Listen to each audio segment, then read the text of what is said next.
ప్రజా పిలుపు న్యూస్కి స్వాగతం.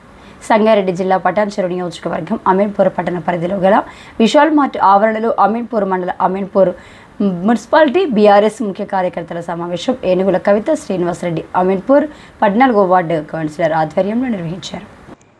ఈ కార్యక్రమానికి ముఖ్య అతిథిగా నియోజకవర్గ కోఆర్డినేటర్ ఆదర్శ్ రెడ్డి, ఉద్యమ నాయకుడు, రాష్ట్ర నాయకులు జిన్నారాం వెంకటేష్ గౌడ్, సిజిఆర్ గోవర్ధన్ రెడ్డి, రామచంద్రపురం మాజీ కార్పొరేటర్ తొంట అంజయ్య, కార్పొరేటర్ మెట్టు కుమార్ యాదవ్, ఐలాపూర్ బీఆర్ఎస్ నాయకులు మాణిక్ యాదవ్ ఇచ్చేశారు.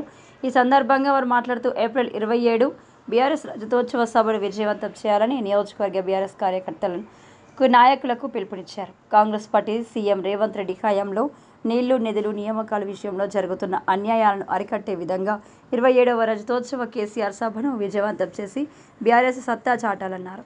బీఆర్ఎస్ నేత మాజీ ముఖ్యమంత్రి కేసీఆర్ చేసిన అభివృద్ధి పనులను ఒక్కొక్క బీఆర్ఎస్ కార్యకర్త గడప గడపకు అభివృద్ధి పనులను తీసుకువెళ్లి రాబోయే రోజులు బీఆర్ఎస్ పార్టీని గెలిపించుకోవాలని పిలుపునిచ్చారు. ఈ కార్యక్రమంలో అమీన్పూర్ మండల నాయకులు, కార్యకర్తలు, పలు గ్రామాల సర్పంచ్లు, ఎంపీటీసీలు, కోఆప్షన్ మెంబర్లు, మాజీ వార్డు మెంబర్లు తదితరులు పాల్గొన్నారు.